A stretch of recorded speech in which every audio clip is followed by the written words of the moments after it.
TV के Kaithal Kesari page पर आप सबका स्वागत है। और इस समय हम मौजूद हैं चीका के ऐतिहासिक गुरुद्वारा साहिब 6वीं एवं 9वीं पातशाही में, जहां पर मुख्यालय है HSGPC का। और यहां पर आपको ख़ास बात बता दें कि यहीं से ही जो सुप्रीम कोर्ट में जो केस है वो लड़ा गया और जीत हासिल की गई हरियाणा सिख गुरुद्वारा प्रबंधक कमेटी द्वारा। और मौजूदा जो सचिव हैं यहाँ सचिव हैं सर्वजीत सिंह जम्मू, उनसे हम विशेष पहलुओं पर बातचीत करेंगे क्योंकि यह मुद्दा काफ़ी गरमाया हुआ है। इस मुद्दे में राजनीति भी गरमा गई है जब से सुप्रीम कोर्ट ने फैसला दिया है कमेटी के हक में। और बात करें तो एक तरफ जगदीश सिंह झिंडा जो हैं पूर्व प्रधान हैं एडहॉक कमेटी के, उनके द्वारा यह दावा भी कल किया गया, गत दिवस किया गया कैथल के नीम साहिब गुरुद्वारा में एक प्रेस कॉन्फ्रेंस आयोजित करके ये दावा किया गया कि उनके पक्ष में 33 सदस्यों ने एक तरह से समर्थन करते हुए उन्हें अपना नेता चुना है और वो अब प्रधान रहेंगे इस कमेटी के। जबकि दूसरी तरफ बात करें तो दादूवाल ने इसे सिरे से खारिज किया है क्योंकि मौजूदा जो प्रधान बलजीत सिंह दादूवाल हैं, जत्थेदार बलजीत सिंह दादूवाल, उन्होंने इस मामले को पूर्ण रूप से इसका खंडन किया है। वहीं इस मामले में जो सचिव हैं कमेटी के सचिव हैं सर्वजीत सिंह जम्मू जी, आपका स्वागत है पंजाब केसरी पर। वाहिगुरू जी का खालसा वाहिगुरू जी की फतेह जी। पंजाब केसरी टीवी ਦੇ ਜੋ ਆਪ ਜੀ ਮੈਂ ਉਹਨਾਂ ਦਾ ਬਹੁਤ ਧੰਨਵਾਦ ਕਰਦਾ ਕਿ ਉਹਨਾਂ ਨੇ ਕੋਸ਼ਿਸ਼ ਕੀਤੀ ਹੈ ਸਾਡੇ ਤੱਕ ਪਹੁੰਚ ਕੇ ਇਸ ਸਾਰੇ ਪਹਿਲੂਆਂ ਦੀ ਕਾਨੂੰਨੀ ਪੱਖ ਜਾਣਨ ਦੀ। ਤੇ ਮੈਂ ਆਪ ਜੀ ਨੂੰ ਇਹ ਦੱਸ ਦਿਆਂ ਕਿ ਜਥੇਦਾਰ ਬਲਜੀਤ ਸਿੰਘ ਦਾਦੂਵਾਲ ਜੀ ਨੂੰ ਬਕਾਇਦਾ ਸਭ ਤੋਂ ਪਹਿਲਾਂ ਜਦੋਂ ਸਰਦਾਰ ਜਗਦੀਸ਼ ਸਿੰਘ ਝਿੰਡਾ ਜੀ ਨੇ ਸਿਹਤ ਖਰਾਬ ਹੋਣ ਕਰਕੇ ਅਸਤੀਫਾ ਦਿੱਤਾ, ਉਸ ਤੋਂ ਬਾਅਦ ਬਕਾਇਦਾ ਇਸੇ ਦਫ਼ਤਰ ਦੇ ਵਿੱਚ ਐਗਜ਼ੈਕਟਿਵ ਦੀ ਤੇ ਜਰਨਲ ਹਾਊਸ ਦੀ ਮੀਟਿੰਗ ਹੋਈ, ਜਿਹੜਾ ਕਿ ਰਿਕਾਰਡ ਵਿੱਚ ਮੌਜੂਦ ਹੈ। ਔਰ ਉਹਦੇ ਵਿੱਚ ਪਹਿਲਾਂ ਜਥੇਦਾਰ ਦਾਦੂਵਾਲ ਜੀ ਨੂੰ 13 ਜੁਲਾਈ 2020 ਨੂੰ ਕਾਰਜਕਾਰੀ ਪ੍ਰਧਾਨ ਚੁਣਿਆ ਗਿਆ। ਉਸ ਵਕਤ ਦਾਦੂਵਾਲ ਜੀ ਨੇ ਉਸੇ ਦਿਨ ਹੀ ਅਨਾਉਂਸ ਕੀਤਾ ਕਿ 13 ਅਗਸਤ 2022 ਨੂੰ ਪ੍ਰਧਾਨ ਦੀ ਚੋਣ ਕੀਤੀ ਜਾਏਗੀ। ਇਹ 30 ਦਿਨ ਦਾ ਟਾਈਮ ਸੀ ਔਰ ਬਕਾਇਦਾ ਇਹ ਜਿਹੜਾ ਟਾਈਮ ਦਿੱਤਾ ਗਿਆ ਸੀ ਇਹ ਜਿਹੜਾ ਹਰਿਆਣਾ ਸਿੱਖ ਗੁਰਦੁਆਰਾ ਮੈਨੇਜਮੈਂਟ ਐਕਟ 2014 ਹੈ ਉਹਦੀ ਧਾਰਾ ਦੇ ਮੁਤਾਬਕ ਦਿੱਤਾ ਗਿਆ ਸੀਗਾ ਜੀ। ਉਸ ਤੋਂ ਬਾਅਦ ਬਕਾਇਦਾ ਅਨਾਉਂਸ ਹੋਇਆ ਕਿ ਇੰਨੀ ਤਰੀਕ ਨੂੰ ਕਾਗਜ਼ ਭਰੇ ਜਾ ਸਕਦੇ ਨੇ, ਇੰਨੀ ਤਰੀਕ ਨੂੰ ਵਾਪਸ ਹੋ ਸਕਦੇ ਨੇ ਤੇ 20 ਤਰੀਕ ਨੂੰ ਵੋਟਾਂ ਪੈਣਗੀਆਂ ਜੀ। ਉਸੇ ਤਰੀਕੇ ਦੇ ਨਾਲ ਹੋਇਆ, ਕਾਨੂੰਨੀ ਪ੍ਰਕਿਰਿਆ ਅਪਣਾਈ ਗਈ। ਸਰਕਾਰ ਵੱਲੋਂ ਦੋ ਐਸਡੀਐਮਾਂ ਦੀ ਡਿਊਟੀ ਲੱਗੀ, ਉਹ ਇੱਥੇ ਆਏ ਔਰ ਉਸ ਟਾਈਮ ਦੇ ਉੱਤੇ ਬਕਾਇਦਾ ਚੋਣਾਂ ਦੇ ਨਾਲ ਵੋਟਾਂ ਦੇ ਨਾਲ ਜਥੇਦਾਰ ਬਲਜੀਤ ਸਿੰਘ ਦਾਦੂਵਾਲ ਜੀ ਨੂੰ 19 ਵੋਟਾਂ ਪਈਆਂ ਤੇ ਉਹਨਾਂ ਦੇ ਖਿਲਾਫ ਜੋ ਝਿੰਡਾ ਗਰੁੱਪ ਦਾ ਕੈਂਡੀਡੇਟ ਸੀ ਸਰਦਾਰ ਜਸਬੀਰ ਸਿੰਘ ਖਾਲਸਾ ਦੁਸੜਕਾ, ਉਹਨਾਂ ਨੂੰ 17 ਵੋਟਾਂ ਪਈਆਂ। ਇਸ ਤਰ੍ਹਾਂ 2 ਵੋਟਾਂ ਦੇ ਫਰਕ ਨਾਲ, 2 ਵੋਟਾਂ ਦੇ ਬਹੁਮਤ ਦੇ ਨਾਲ ਜਥੇਦਾਰ ਬਲਜੀਤ ਸਿੰਘ ਦਾਦੂਵਾਲ ਜੀ ਨੂੰ ਪ੍ਰਧਾਨ ਚੁਣਿਆ ਗਿਆ ਸੀ। ਇਹ ਬਕਾਇਦਾ ਪ੍ਰਕਿਰਿਆ ਜਿਹੜੀ ਕਿ ਹਰਿਆਣਾ ਸਿੱਖ ਗੁਰਦੁਆਰਾ ਮੈਨੇਜਮੈਂਟ ਕਮੇਟੀ ਦੇ ਜਿਹੜੇ ਰਜਿਸਟਰ ਨੇ ਉਹਨਾਂ ਦੇ ਵਿੱਚ ਦਰਜ ਹੈ। ਔਰ ਪਹਿਲਾਂ ਵੀ ਜਦੋਂ ਜਗਦੀਸ਼ ਸਿੰਘ ਝਿੰਡਾ ਜੀ ਨੂੰ ਅਡਾਕ ਕਮੇਟੀ ਬਣੀ ਉਦੋਂ ਪ੍ਰਧਾਨ ਬਣਾਇਆ ਗਿਆ ਸੀ, ਉਹ ਸਾਰੀ ਪ੍ਰਕਿਰਿਆ ਵੀ ਜਿਹੜਾ ਸਾਡਾ ਜਰਨਲ ਹਾਊਸ ਦਾ ਰਜਿਸਟਰ ਹੈ, ਜਿਹੜਾ ਸਾਡਾ ਅੰਤਰਿੰਗ ਕਮੇਟੀ ਦਾ ਰਜਿਸਟਰ ਹੈ, ਉਹਦੇ ਵਿੱਚ ਇਹ ਸਾਰੀ ਪ੍ਰਕਿਰਿਆ ਜਿਹੜੀ ਹੈ ਦਰਜ ਕੀਤੀ ਗਈ ਹੋਈ ਹੈ। ਜਦੋਂ ਵੀ ਕੋਈ ਇੱਦਾਂ ਦੀ ਪ੍ਰਕਿਰਿਆ ਹੋਏਗੀ ਉਹ ਕਮੇਟੀ ਦੇ ਜਿਹੜੇ ਜਰਨਲ ਹਾਊਸ ਦਾ ਰਜਿਸਟਰ ਹੈ और ਜਿਹੜਾ अंतरिंग कमेटी का रजिस्टर है ਉਹਦੇ ਵਿੱਚ दर्ज होएगी। जिन्ना बीच में एक सवाल मैं करूंगा आपसे। एक तो आरोप है जगदीश सिंह झिंडा ग्रुप का कि आपके द्वारा कोई भी एग्जीक्यूटिव मेंबर्स की कोई मीटिंग नहीं बुलाई गई। ये आरोप भी है कि दादूवाल ने शपथ ग्रहण नहीं की, जब वो प्रधान बने उसके बाद उन्होंने कोई भी शपथ ग्रहण समारोह आयोजित नहीं करवाया और उन्होंने आज तक शपथ ग्रहण नहीं की। ये बिल्कुल गलत है। मेरे को इत्थे फार्म पे ने, ਉਹ ਬਕਾਇਦਾ ਉਹ ਫਾਰਮ ਭਰ ਕੇ ਤੇ ਉਹਦੇ ਵਿੱਚ ਸ਼ਪਥ ਲਈ ਜਾਂਦੀ ਹੈ। ਕੋਈ ਵੱਡੇ ਸਮਾਗਮ ਦੀ ਲੋੜ ਨਹੀਂ ਹੁੰਦੀ। ਇਸ ਕਰਕੇ ਜਿੱਦਣ ਉਹਨਾਂ ਇਲੈਕਟਡ ਮੈਂਬਰ ਬਣੇ ਨੇ ਉਦਣ ਹੀ ਉਹਨਾਂ ਨੇ ਸ਼ਪਥ ਲਈ ਹੈ। ਉਸ ਦੇ ਬਾਅਦ ਜਿਹੜੀ ਐਗਜ਼ੈਕਟਿਵ ਵੀ ਬਣਾਈ ਗਈ ਹੈ। ਹਰ ਮਹੀਨੇ ਐਗਜ਼ੈਕਟਿਵ ਦੀ ਮੀਟਿੰਗ ਹੁੰਦੀ ਸੀ, ਮੇਰੇ ਕੋਲ ਰਿਕਾਰਡ ਮੌਜੂਦ ਹੈ। ਪੂਰੀਆਂ ਮੀਟਿੰਗਾਂ ਹੁੰਦੀਆਂ ਰਹੀਆਂ ਨੇ, ਹਰ ਮਹੀਨੇ ਹੁੰਦੀ ਰਹੀ ਹੈ। ਸਗੋਂ ਮੈਂ ਜੋ ਪੁਰਾਣਾ ਰਿਕਾਰਡ ਦੇਖਿਆ ਝਿੰਡਾ ਜੀ ਦਾ ਜਦੋਂ ਪ੍ਰਧਾਨ ਸੀਗੇ ਉਦੋਂ ਮੈਂ ਰਿਕਾਰਡ ਦੇਖਿਆ 6-6 ਮਹੀਨੇ ਜਿਹੜੀ ਹੈ ਐਗਜ਼ੈਕਟਿਵ ਦੀ ਮੀਟਿੰਗ ਨਹੀਂ ਸੀ ਹੁੰਦੀ। ਇਸ ਕਰਕੇ ਇਹ ਕਹਿਣਾ ਗਲਤ ਹੈ ਕਿ ਮੀਟਿੰਗਾਂ ਨਹੀਂ ਹੋਈਆਂ। ਹਾਂ, ਜਨਰਲ ਅਜਲਾਸ ਦੁਬਾਰਾ ਹੋਣਾ ਸੀ, ਲੇਕਿਨ ਕੁਝ ਮੈਂਬਰ ਜਿਹੜੇ ਸਾਡੇ ਹਰਿਆਣਾ ਸਿੱਖ ਗੁਰਦੁਆਰਾ ਕਮੇਟੀ ਦੀ ਜਿਹੜੀ ਅਡੌਕ ਨੋਮੀਨੇਟਡ ਮੈਂਬਰ ਨੇ, ਉਹ ਹਾਈ ਕੋਰਟ ਦੇ ਵਿੱਚ ਗਏ, Punjab and Haryana high court ਦੇ ਵਿੱਚ, ਔਰ ਉੱਥੇ ਉਹਨਾਂ ਨੇ ਜਰਨਲ ਹਾਊਸ ਨਾ ਕਰਨ ਦੀ ਅਪੀਲ ਕੀਤੀ। ਹਾਈ ਕੋਰਟ ਨੇ ਜਿਹੜਾ ਸਾਡੇ ਵਕੀਲ ਪੇਸ਼ ਹੋਏ, ਉਹਨਾਂ ਨੂੰ ਕਿਹਾ ਕਿ ਜੇ ਨਹੀਂ ਤਾਂ ਅਸੀਂ ਸਟੇ ਦੇਵਾਂਗੇ, ਨਹੀਂ ਤਾਂ ਸਾਡੇ ਨਾਲ ਤੁਸੀਂ ਕਮਿਟਮੈਂਟ ਕਰੋ ਕਿ ਤੁਸੀਂ ਜਰਨਲ ਹਾਊਸ ਨਹੀਂ ਬੁਲਾਓਗੇ। ਤਾਂ ਇਸ ਕਰਕੇ ਹੱਲੇ ਵੀ ਇਹ ਪੈਂਡਿੰਗ ਹੈ ਹਾਈ ਕੋਰਟ ਦੇ ਵਿੱਚ। ਜਿੰਨਾ ਤੱਕ ਹਾਈ ਕੋਰਟ ਦਾ ਫੈਸਲਾ ਇਸ ਪੱਖ ਤੋਂ ਨਹੀਂ ਆ ਜਾਂਦਾ, ਹਰਿਆਣਾ ਸਿੱਖ ਗੁਰਦੁਆਰਾ ਮੈਨੇਜਮੈਂਟ ਕਮੇਟੀ ਦਾ ਜਰਨਲ ਹਾਊਸ ਨਹੀਂ ਬੁਲਾਇਆ ਜਾ ਸਕਦਾ। ਪਹਿਲਾ ਇਹ ਕਾਨੂੰਨੀ ਪੱਖ ਹੈ। ਦੂਸਰਾ ਜਿਹੜਾ ਹੈ, ਅਗਰ ਕੋਈ ਕਿਸੇ ਪ੍ਰਧਾਨ ਦੇ ਖਿਲਾਫ, ਤੁਸੀਂ ਸਾਰੇ ਜਾਣਦੇ ਹੋ ਕਿ ਕੋਈ ਵੀ ਕਮੇਟੀ ਹੋਵੇ ਜਿਹੜੀ ਕਿ ਐਕਟ ਅਨੁਸਾਰ, ਸਰਕਾਰ ਦੇ ਐਕਟ ਅਨੁਸਾਰ ਬਣੀ ਹੋਵੇ, ਚਾਹੇ ਉਹ ਸਰਕਾਰ ਹੈ, ਚਾਹੇ ਇਸ ਤਰ੍ਹਾਂ ਦਾ ਕੋਈ ਵੀ ਕਮੇਟੀ ਹੈ, ਉਹ ਬਗੈਰ ਪ੍ਰਕਿਰਿਆ ਤੋਂ ਕੋਈ ਵੀ ਆਪਣਾ ਜਿਹੜਾ ਪ੍ਰਧਾਨ ਹੈ ਉਹ ਨਹੀਂ ਬਦਲ ਸਕਦੀ। ਉਹਦੇ ਲਈ ਬੜਾ 2014 ਦਾ ਮੇਰੇ ਕੋਲ ਐਕਟ ਹੈ, ਇਹਦੇ ਜਿਹੜਾ ਆਰਟੀਕਲ 17 ਹੈ, ਇਸ ਸੰਬੰਧ ਦੇ ਵਿੱਚ ਉਸ ਦੀ ਜਿਹੜਾ ਆਰਟੀਕਲ 17 ਦਾ 2 ਭਾਗ ਹੈ, 2C, ਉਹ ਬੜੇ ਕਲੀਅਰ ਲਿਖਦਾ ਹੈ ਕਿ ਕੋਈ ਵੀ ਜਿਹੜਾ ਆਫਿਸ ਬੇਅਰਰ ਹੈ, ਜਿਸ ਤਰ੍ਹਾਂ ਪ੍ਰਧਾਨ ਹੈ, ਇੰਗਲਿਸ਼ 'ਚ ਮੈਂ ਤੁਹਾਨੂੰ ਦੱਸ ਰਿਹਾ, may be removed from his office by a resolution of the committee passed by 2/3 majority of the total members of the journal house provided, आगे ਇਹ ਕਿੱਦਾਂ ਮੂਵ ਹੋਏਗਾ ਉਹ ਦੱਸਿਆ ਗਿਆ, that no resolution for the purpose of class C, ਇਹ ਜਿਹੜਾ ਉੱਪਰ ਤੁਹਾਨੂੰ ਮੈਂ ਦੱਸਿਆ ਪ੍ਰਧਾਨ ਨੂੰ ਲਾਉਣ ਲਈ ਕੋਈ ਇਦਾਂ ਦਾ ਰੈਜ਼ੋਲੂਸ਼ਨ ਮੂਵ ਨਹੀਂ ਹੋ ਸਕਦਾ।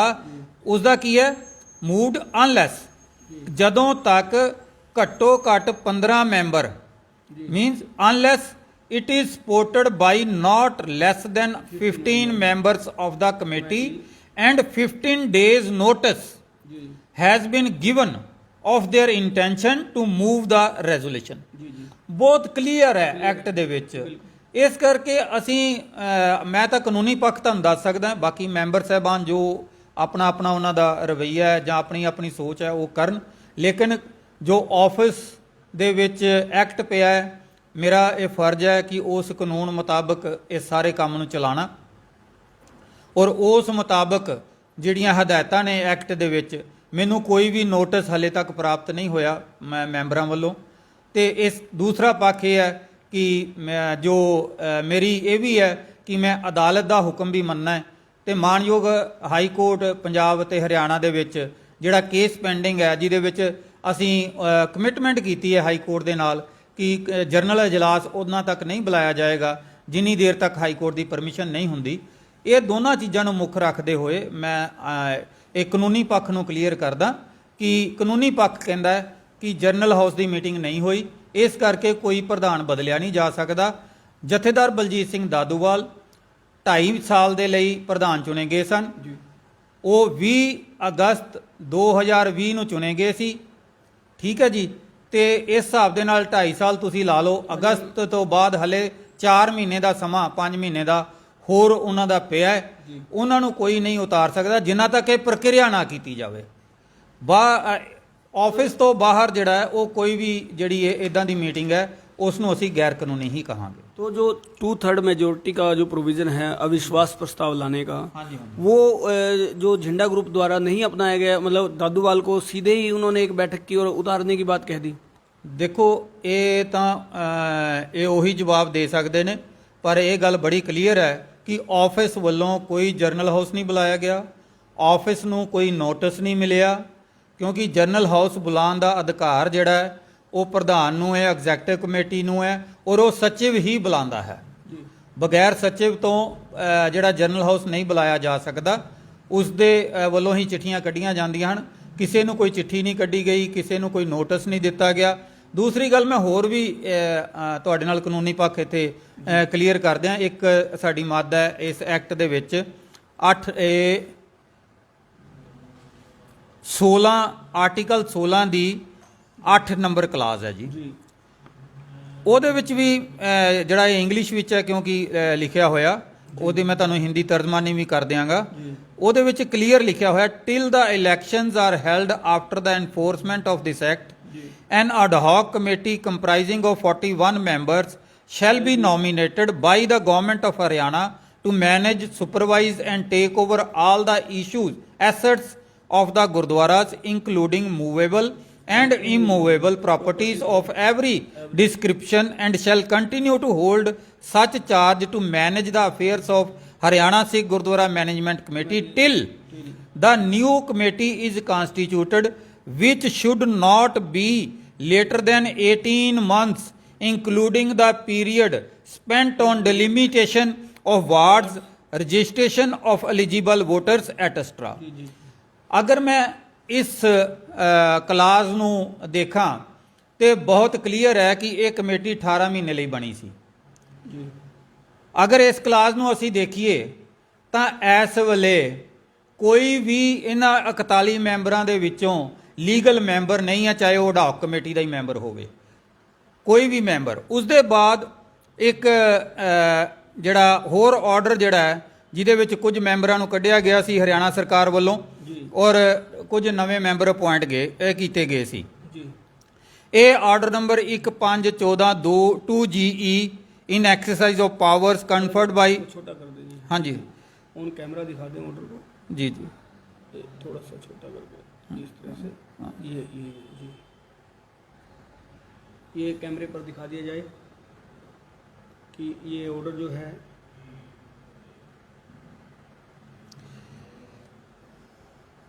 जी, इसे पढ़कर भी सुना दें आप।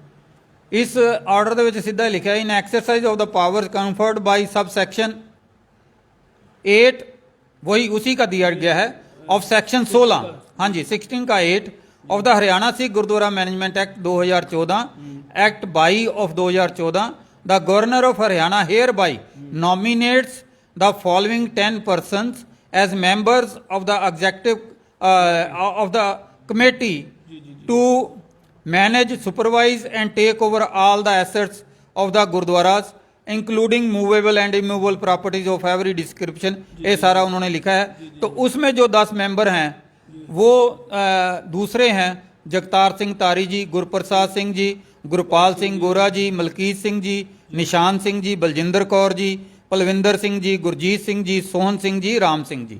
ये 10 मैंबर ਜਿਹੜੇ ਨੇ ਇਹ ਸਰਕਾਰ ਨੇ ਜਿਹੜਾ ਇਹ ਆਪਣਾ ਆਰਡਰ ਸੀਗਾ ਇਹ 20 ਮਈ 2021 ਨੂੰ ਜਾਰੀ ਕਰਕੇ ਇਹ 10 ਮੈਂਬਰ ਥਾਪੇ ਸੀ। ਜੋ ਕਾਨੂੰਨ ਅਨੁਸਾਰ ਅਗਰ ਦੇਖਿਆ ਜਾਵੇ ਤਾਂ ਇਹ 10 ਮੈਂਬਰ ਲੀਗਲ ਮੈਂबर ਹਨ जी। इस वक्त। जो एडहॉक कमेटी के मेंबर थे वो आपके जो आपने रूल नंबर 16 का हवाला दिया है कि 18 महीने तक वो लगातार ना उपस्थित होने की वजह से उन्हें नहीं, ना उपस्थित होने की वजह से नहीं, जो गवर्नमेंट ने अपने एक्ट में पास किया था कि ये जो अडॉक कमेटी है 41 मेंबर्स की जो गवर्नमेंट ने नॉमिनेट की थी, it is for 18 months only. ये सिर्फ 18 महीने के ये लिए 18 महीने के लिए थी। 18 महीने तक इलेक्शन होने थे, वार्ड बंदी होनी थी, उसके बाद नई कमेटी जो चुनकर आनी थी इलेक्शन के जरिए, आम लोगों के जरिए, आम वोटर के जरिए जो चुनकर आनी थी, इस कमेटी ने उसको चार्ज हैंड ओवर करना था। लेकिन 18 महीने बीते, अब 8 साल बीत गए, तो ये खुद भी कोई भी मेंबर नहीं है इस एक्ट के मुताबिक। जो 41 मेंबर बने थे उस समय, इस समय कोई मेंबर नहीं है, किसी की वैलिडिटी नहीं है। सिर्फ वो 10 मेंबर जो 20 मई 2021 को सरकार ने नॉमिनेट किए हैं वही लीगल मेंबर हैं। तो जो वो दावा किया जा रहा है झंडा ग्रुप के द्वारा, झंडा साहब दावा कर रहे हैं कि दादूवाल को तो कार्यवाहक प्रधान बनाया गया था, वो उन्होंने तो इस्तीफ़ा नहीं दिया, उन्होंने इस्तीफ़ा डीसी के माध्यम से राज्यपाल को भेजना था। इस तरह के उनके द्वारा दावे किए जा रहे हैं, उनको लेकर क्या कहेंगे आप? इसमें मैं ये तो उनकी बातें हैं, ये वो जवाब दे सकते हैं। मैं एक्ट के मुताबिक यहाँ पर एक बात क्लियर कर दूँ। ए member of the committee may resign his office in writing under his signature addressed to the president. An office bearer of any other members of the executive board shall vacate his office if he ceases to be member of the committee, made at any time in writing under his signature addressed to the committee resign his office। उन्होंने committee को address करना था, ना कि वो CM नहीं है जो गवर्नर को जाएगा इस्तीफा। ये क्लियर लिखा हुआ है आर्टिकल 17 के सेक्शन 2 में, जो बी सेक्शन है उसमें बिल्कुल क्लियर लिखा हुआ है कि कमेटी को इस्तीफा देना। उन्होंने कमेटी को इस्तीफा दिया, वो जनरल हाउस की मीटिंग में पास हुआ, एग्जेक्टिव की मीटिंग में पास हुआ, वो रजिस्टर पर चढ़ा हुआ है। वो इस्तीफा गवर्नर को थोड़ा जाएगा। ये गवर्नर नहीं चला रहा कमेटी, एग्जेक्टिव कमेटी चलाती है, प्रेसिडेंट चलाता है। इसलिए ये वो जो बोल रहे हैं वो अपने हिसाब से बोल रहे होंगे, लेकिन कानूनी तौर पर मैं सिर्फ कानूनी पक्ष रख सकता हूं। मेंबरों के अपने अपने व्यू हैं, वो कैसे इसको लेते हैं। जी, मेरा इसमें एक सवाल ये भी है कि दादूवाल के प्रधान बनने के बाद 20 अगस्त 2020 से जो पहली एग्जीक्यूटिव मीटिंग हुई थी, जी, उसमें कौन कौन से मेंबर, कितने मेंबर शामिल थे पहली एग्जीक्यूटिव मीटिंग में? उसमें 11 मेंबर शामिल थे। तो जो वो 11 मेंबर्स हैं, वो 11 मेंबर्स उन पुराने लोगों में से थे या नए जो जुड़े गए उनमें से?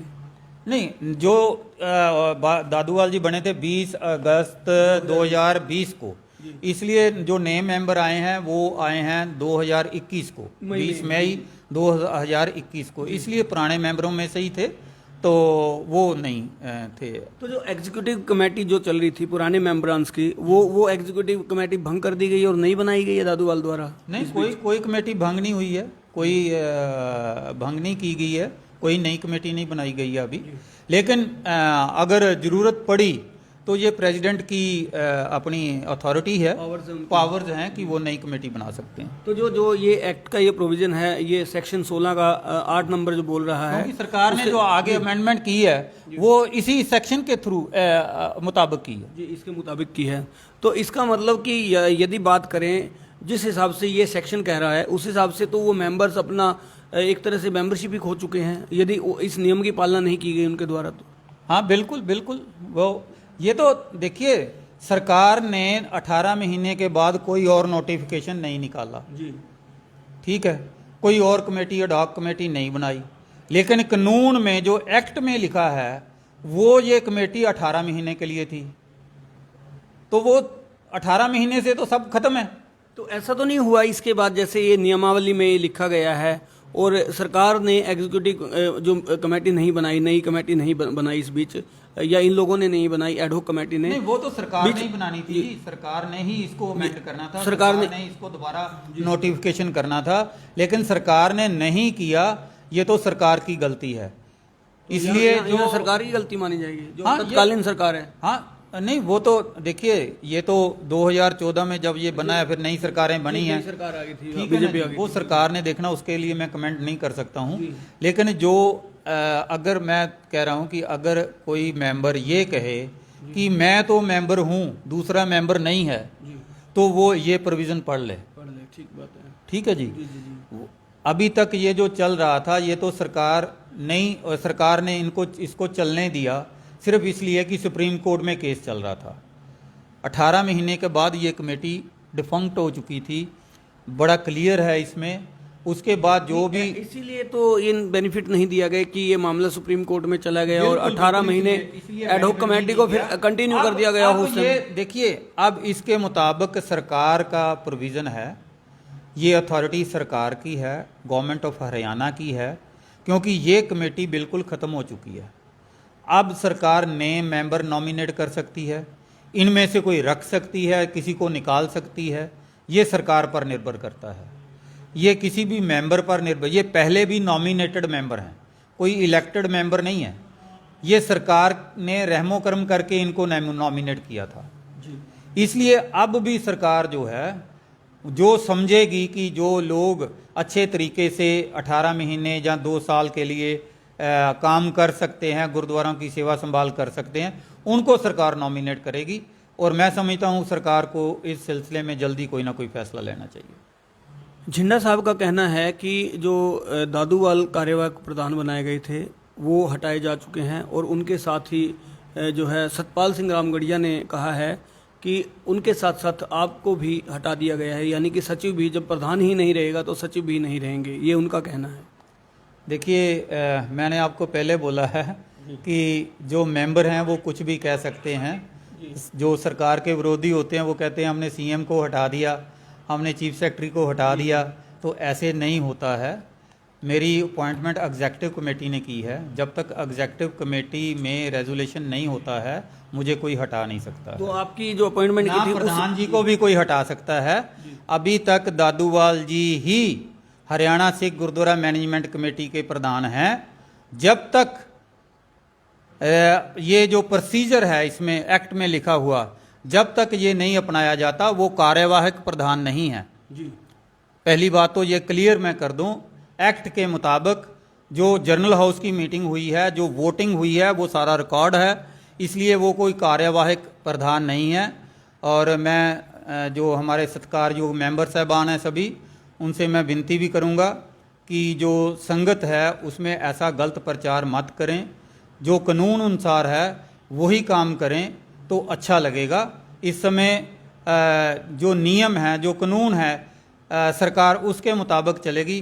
किसी मेंबर के कहने से या किसी के कहने से ना मैं सेवा मुक्त हो सकता हूं, ना मैं सेवा मुक्त हुआ हूं। मैं इस समय सेक्रेटरी हूं और प्रधान जथेदार बलजीत सिंह दादूवाल जी हैं। जब तक प्रधान हैं, उन्होंने एग्जेक्टिव ने मुझे अपॉइंट किया है, जब तक एग्जेक्टिव का रेजोल्यूशन नहीं होता, जहाँ मैं रिजाइन नहीं करता हूँ, जी, जी, जी। तब तक मुझे कोई नहीं हटा सकता। ऐसे जो है बाहर मीटिंगें करके किसी ऑफिस बेरर को नहीं हटाया जा सकता है। तो ये जो मीटिंग की गई है गुरुद्वारा साहब में, कैथल में, नीम साहब में, इसे वो कह रहे हैं कि ये संवैधानिक मीटिंग थी। और आपको देखिए, मैं उनके बारे में कुछ नहीं बोल सकता हूँ। मैंने आपको जो एक्ट है, संविधान है जो हरियाणा सिख गुरुद्वारा मैनेजमेंट कमेटी का, उसके मैंने आपको सामने संविधान की बात करें तो वो तो मीटिंग फिर गैर संवैधानिक हुई। बिल्कुल गैर संविधानिक है, वो तो मैं पहले ही बोल रहा हूँ। वो मीटिंग गैर संविधानिक है, कोई नियम नहीं अपनाया गया है, कोई उसकी कार्रवाई किसी रजिस्टर पर नहीं नोट हुई है, वो 77 के ने ही करनी होती है। सेक्रेटरी ही वो कोई भी मीटिंग है उसकी कार्रवाई सेक्रेटरी नोट करता है, तो सेक्रेटरी को पता ही नहीं है। जी जी बिल्कुल।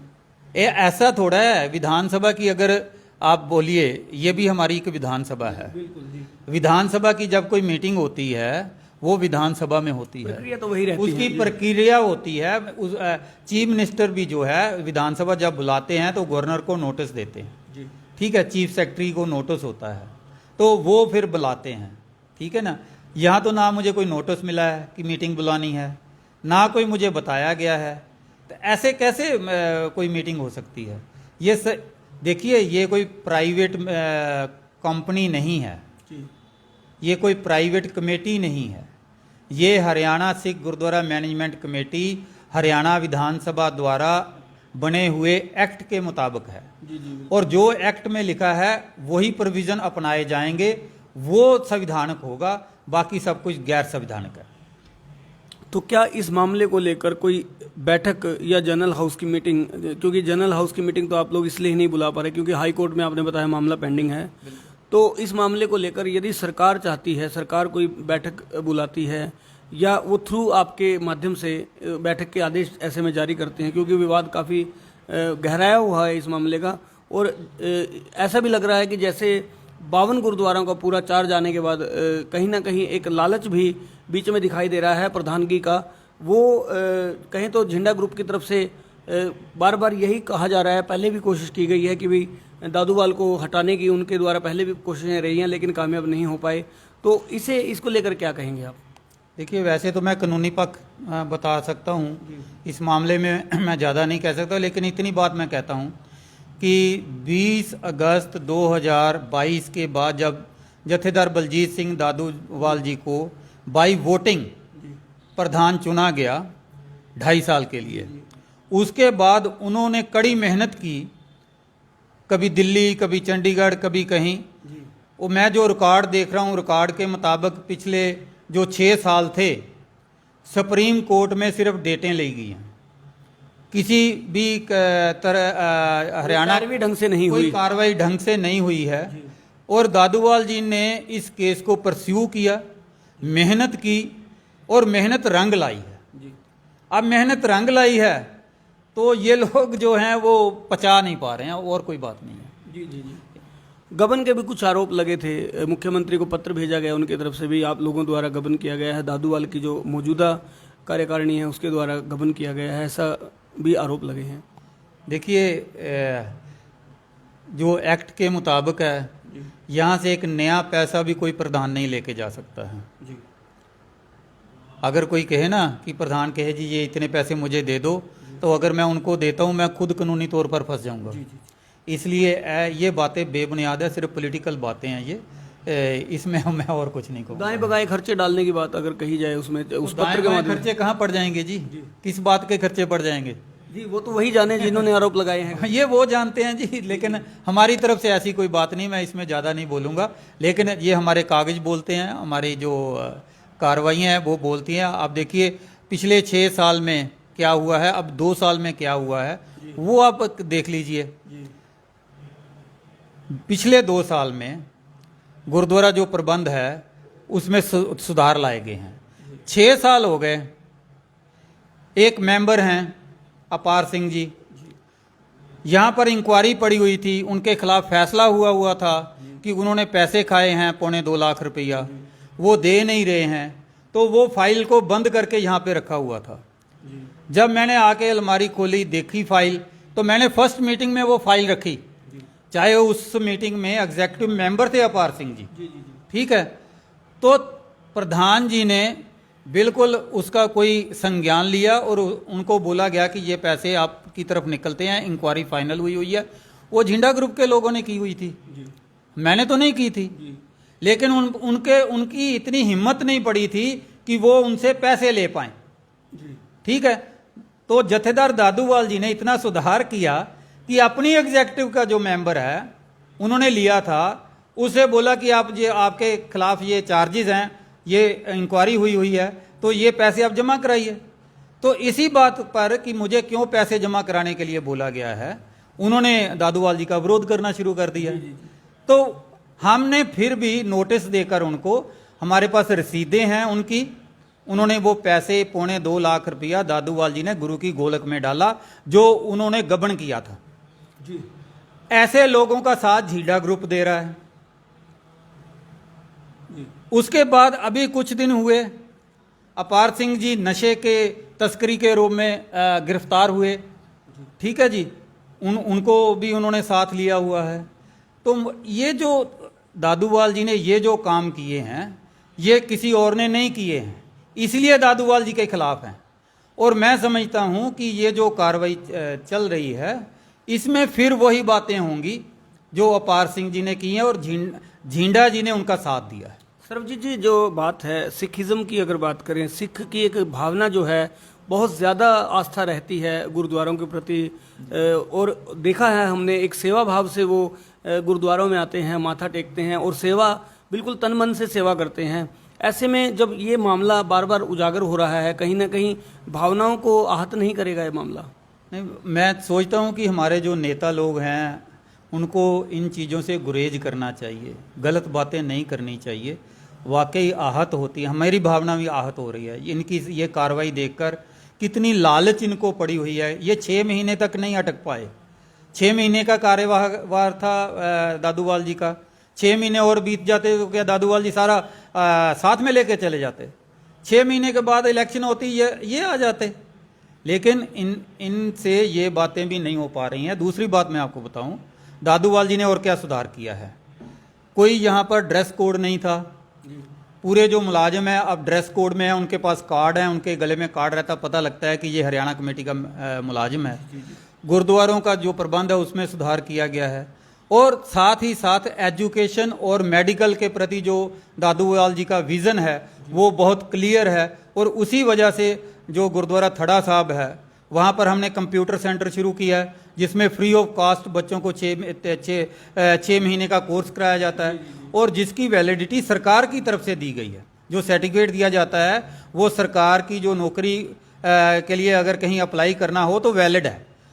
ये हम काम कर रहे हैं। हमने लेबॉर्ट्रीज खोली हैं, वो भी आपके सामने हैं, चल रही हैं। और जो सिख संगत है, सिख संगत ही नहीं, सभी समाज का सारा समाज जो है वो उससे लाभ प्राप्त कर रहा है। अब ये बातें इनको हजम नहीं हो रही हैं। और मैं समझता हूँ, मैं इनसे विनती करता हूँ, अपने सत्कारयोग मेंबर हैं हमारे, इनसे, और बहुत बुजुर्ग हैं, इन्होंने बहुत ज़्यादा संघर्ष किया है हरियाणा सिख गुरुद्वारा मैनेजमेंट कमेटी के लिए। ये खुद जो हरियाणा के सिख हैं उनकी पोजीशन ऐसी ना बना दें कि पंजाब के लोग इनसे ये बोलें कि ये तो खुद अब करप्शन के लिए ही आगे आने की कोशिश कर रहे हैं। सेवा भावना इनमें नहीं है। अगर सेवा भावना होती तो ये मिल बैठकर, जैसे अभी 2 दिन पहले तो कुरुक्षेत्र में दादूवाल जी और चिंडा साहब इकट्ठे बैठे थे, और वहाँ पर चिंडा साहब ने दादूवाल जी को बोला कि ये प्रधान है, लेकिन अब सरकार ने जो करना है वो करेगी, जो सरकार करेगी वो हम कबूल करेंगे। लेकिन सरकार ने तो अभी कुछ भी नहीं किया, तो ये पहले ही दौड़ पड़े, और वो भी एक्ट के खिलाफ दौड़े हैं। ये जिस एक्ट को बनाने के लिए इन्होंने 25 साल तक संघर्ष किया है, जेलों में गए हैं, मुझे दुख लगता है कि ये लोग उसी एक्ट को खत्म करने की तरफ चल पड़े हैं। इसलिए मेरी विनती है सिख संगत से भी, हरियाणा के लोगों से भी, कि आप सब जो हैं ऐसी अफवाहों में मत पड़ें। जो एक्ट बना है सरकार को उसके मुताबिक काम करने दे, ये सरकार का काम है। अभी ये किसी भी जो 41 मेंबर अडॉक कमेटी है, किसी के पास भी ऐसी कोई ताकत नहीं है, ऐसा कोई उनके पास पावर नहीं है कि वो किसी को निकालें, किसी को रखें। अब ये पावर जो है वो हरियाणा सरकार की है, क्योंकि ये एक्ट के मुताबिक, इसका जो आर्टिकल 16(8) के मुताबिक ये अडॉक कमेटी डिफंक्ट हो चुकी है। और कार्यवाही करने के लिए जो इलेक्टेड प्रधान होता है वो रहता है। इसलिए एक्ट के मुताबिक इस समय सिर्फ जथेदार बलजीत सिंह दादूवाल जी प्रधान हैं और कोई मेंबर नहीं है। जी, पुराने एडोक कमेटी के सारे मेंबर एक तरह से खारिज हो चुके हैं, आपके कहने का यही मतलब है? जो एक्ट बता रहा है उसके मुताबिक आपके सामने है, मैंने अपनी तरफ से कुछ नहीं बोल रहा हूं। और उसी एक्ट के मुताबिक जो दूसरा ऑर्डर हुआ है, उसी एक्ट के मुताबिक सरकार ने मेंबर जोड़े, बिल्कुल इसका हवाला 2021 को, वो उसी एक्ट के मुताबिक और उसी क्लास के मुताबिक हुआ है। तो इस मामले को लेके तो कोई स्टे वगैरह तो नहीं लिया दूसरी? नहीं, इसमें कोई स्टे नहीं है। जो मेंबर जो सरकार है वो इस, अब ये कोई 41 मेंबर किसी किस्म का कोई डिसीजन नहीं ले सकते हैं। जो डिसीजन लेगी सरकार लेगी, गवर्नमेंट ऑफ हरियाणा लेगी। मुझे निकालना है तब भी हरियाणा सरकार निकालेगी, जथेदार बलजीत सिंह दादूवाल जी को निकालना है तब भी हरियाणा सरकार निकालेगी। इन जो मेंबर हैं 41, जहाँ इनके पास कोई पावर नहीं है। जी, तो देखिए ये थे सर्वजीत सिंह जम्मू, सचिव हरियाणा गुरुद्वारा सिख गुरुद्वारा प्रबंधक कमेटी, जिन्होंने पूरे विस्तार से इस मामले को लेकर हमें जानकारी दी। और ख़ास तौर पे पंजाब केसरी पर ये एक्सक्लूसिव खबर है जो अभी तक किसी भी चैनल पर, किसी भी मीडिया पर दिखाई नहीं गई है। ख़ास तौर पे बता दें कि इनसे हमने समय लिया और इनसे बातचीत करनी चाहिए, क्योंकि मामला काफ़ी गरमाया हुआ है। कल दिन में एक बैठक होती है, उस बैठक में दादूवाल जी को हटाए जाने की बात कही जाती है। उसके बाद मीडिया द्वारा उसकी तरह तरह से कवरेज की गई है। जथेदार बलजीत सिंह दादूवाल से भी इस मामले को लेकर बात हुई। उन्होंने भी बैठक को गैर संवैधानिक बताते हुए कहा कि वे ही प्रधान हैं और प्रधान बने रहेंगे। वहीं सचिव ने भी इस बात को क्लियर बोल दिया है, मुताबिक एक्ट इन्होंने बात करते हुए बताया है कि दादूवाल ही प्रधान है। जबकि 41 सदस्यों की जो एक एडहोक कमेटी बनाई गई थी उसका एक कार्यकाल था 18 महीने का, वो वहीं समाप्त हो गया था। लेकिन उसके बाद भी किन कारणों से ये कमेटी चलती रही या नहीं चली, ये भी सरकार तय करेगी। और पूरे मुद्दे पर सरकार की निगाहें अब टिक चुकी हैं, क्योंकि मामला काफ़ी गरमाया हुआ है, मीडिया में छाया हुआ है और यह मामला प्रमुखता से देखा जा रहा है। इस मामले में अब हरियाणा सरकार क्या कदम उठाती है वो आने वाला समय ही तय करेगा। लेकिन फिलहाल जो है इस मामले को लेकर यदि बात करें तो विराम लगता दिखाई नहीं दे रहा।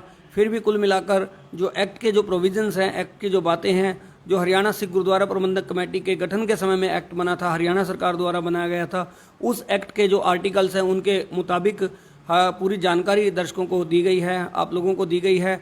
और हमारा यही प्रयास रहता है कि हर मुद्दे को हम बारीकी से तलाशते हुए उसकी गहराई तक पहुँचें, और पूरी गहराई तक हम इस मामले को लेकर पहुँचे हैं। और यहीं से हम आपको जानकारी दे दें कि अभी जो जगदीश सिंह झिंडा का ऐलान किया गया है कि गत दिवस के उन्हें नेता घोषित किया गया है या वो प्रधान बना दिए गए हैं। एक्ट के प्रोविज़न के मुताबिक अगर बात करें तो वो इस तरीके से प्रधान नहीं रहते, लेकिन इस बात की पुष्टि हम भी नहीं करेंगे। ये सरकार को तय करना है कि कौन प्रधान रहेगा या कौन नहीं रहेगा। कुल मिलाकर इस तरह की जो खबरें हैं वो काफ़ी रोचक बन जाती हैं ऐसे मामले में, जब मामला काफ़ी बड़ा मुद्दा बन जाता है। लेकिन यहाँ सबसे बड़ा सवाल एक खड़ा हो रहा है कि सिख संगत की भावनाओं को बड़ी ठेस पहुंच रही है। इस मुद्दे पर बार बार जब खबरें प्रकाशित हो रही हैं, बार बार विवाद पैदा हो रहा है। सिख संगतों से हमारी भी पंजाब केसरी की एक अपील रहेगी कि हम एक कानूनी पहलू को लेकर खबरें दिखाने की जो एक ज़रूरत होती है वो दिखाते हैं। हम भी किसी की भावना आहत करने का कभी भी हमारा कोई उद्देश्य नहीं होता। हम इस मामले की सच्चाई तक पहुंचने के लिए ही आज यहाँ पहुंचे हैं और इस मामले की सच्चाई तक पहुंचकर ही आपको जो पूरी की पूरी जानकारी है वो दी गई है। अकॉर्डिंग टू एक्ट जो भी बातें थी सामने लाई गई हैं, यही हमारा प्रयास रहता है और इसी वजह से हमारी विश्वसनीयता बनी हुई है। इसी तरह की और भी खबरें देखते रहने के लिए आप देखते रहें पंजाब केसरी टीवी। गुला चीका से पंजाब केसरी टीवी के लिए कपिल शर्मा की रिपोर्ट।